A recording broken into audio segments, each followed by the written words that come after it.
इस्लामाबाद में पुरअमन इज्तिमा और अमन आमा का जो बिल है वो कौमी असम्बली और सेनेट से भी मंजूर कर लिया गया है और इस बिल को पीटीआई ने चैलेंज करने का फैसला भी कर लिया है। अजहर सिद्दीक साहब, पहले मैं आपकी जानिब आऊंगी। आपको लगता है कि बिल को लाने का मकसद पीटीआई का जो जलसा होने वाला है उसको रोकना है, या ये पीटीआई के खदशात ही हैं, या वाकई सिक्योरिटी का मसला है?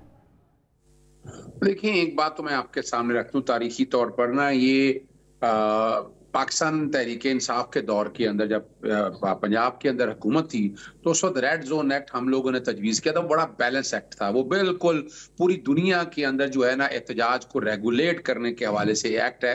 और वो लाहौर हाई कोर्ट के जस्टिस जवाद हसन का फैसला था। आए दिन यहाँ लोग आते थे, डॉक्टर आ जाते थे, सड़कें बंद कर लेते थे और लोगों को बड़े मसाइल पैदा होते थे। तो इन ऑल फेयरनेस हम तो बिल्कुल है। देखें, पहली तो बात है एनफोर्समेंट ऑफ फंडामेंटल राइट्स है, राइट हर एक का हक है। और ये जो जिस तरह का ये बिल अब आया है ना, ये कानून जो पास हुआ है, ये मैं किसी जमहूरी दौर का नहीं है, जहां कहीं से बन के आया हर एक को अंदाजा हो जाएगा।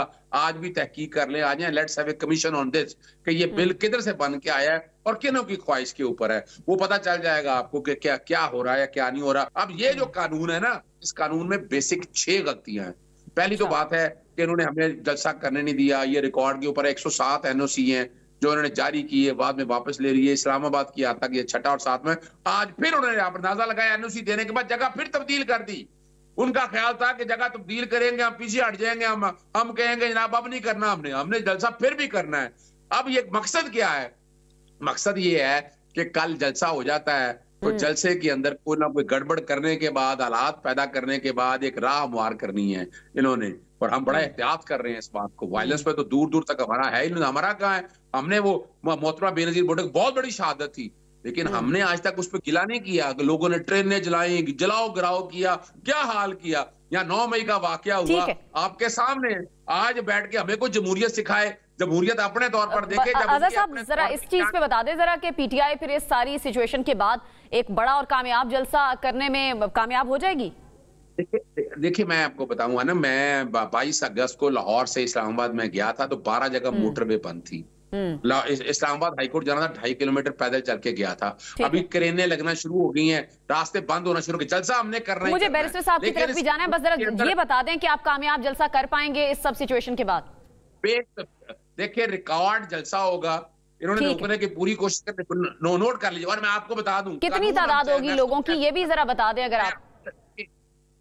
देखिए, एक बात बता दूं, उस कानून को चैलेंज कर रहा हूं, उसके अंदर जो एनओसी विड्रॉ करने की रीजन दी हैं, वो एक एग्जीक्यूटिव का इख्तियार कोई नहीं है। उसके लिए अगर जाना है तो कोर्टें डिसाइड करें। अब वो मामला अगर वापस लेना है, ठीक है, आपका पॉइंट आ गया। बैरिस्टर साहब की तरफ जाना है, वक्त की जरा कमी है। बैरिस्टर साहब, ये बिल्कुल सही है, बिल्कुल सही है। बैरिस्टर साहब, बिल तो पास हो गया है, लेकिन क्या कल फ्यूचर में कोई और पॉलिटिकल पार्टी, आपकी पार्टी, कोई और पार्टी ये सारी टर्म्स एंड कंडीशन पे पूरा उतर सकती है?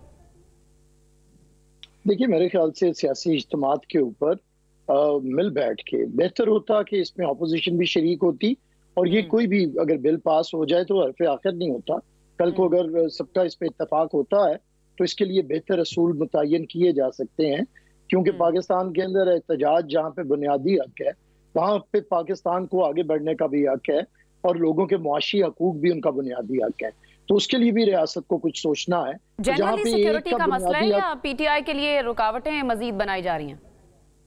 देखिए, ये हर हुकूमत का ये होता है, मैं आज इन्हें सपोर्ट करूं या ना करूं, लेकिन ना जब आज के लोग कहते हैं कि ये हाइब्रिड रजीम है, तो ये हाइब्रिड रजीम का आगाज कब से हुआ है? लेकिन अगर वो पुरअमन जलसा करना चाहते हैं, हुकूमत को क्या खदशात है? कंटेनर्स क्यों लगा रहे हैं हर जगह?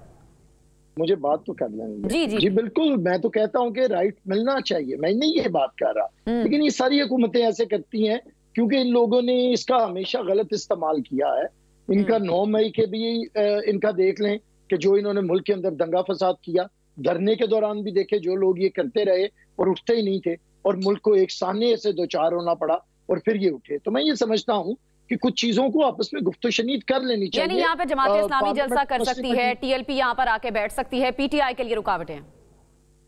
देखिए, मैं नहीं कह रहा, मैं कहता हूँ पीटीआई को भी हक दें, लेकिन अगर पीटीआई इस्लामाबाद जलाएगी, अगर पीटीआई कैंट जलाएगी, अगर पीटीआई तशद्दुद करेगी, अगर पीटीआई इंतशार फैलाएगी, अगर पीटीआई पीटीआई बन के पाकिस्तान के अंदर दहशतगर्दी करेगी, तो फिर उसे देखना पड़ेगा ना भाई। बिल्कुल जमात इस्लामी को जलसे का इख्तियार है, लेकिन टीटीपी को एक जलसे का इख्तियार नहीं है।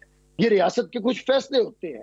जो इंतशार फैलाता है, दहशतगर्दी करता है, मुल्क के लॉ एंड ऑर्डर को हाथ में लेता है, उसे नहीं होता। ये ट्रैक रिकॉर्ड देखना पड़ता है और देखना चाहिए भी। और दूसरी बात, जो आज हाइब्रिड कह रहे हैं जी रजीम है, ये हाइब्रिड रजीम मुतारिफ किसने करवाई है?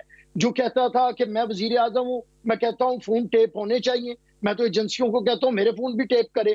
तो ये आज हमें बातें ना सुनाएं। इन्होंने जो मुल्क का हाल किया है, इन्होंने बिल्कुल सही है।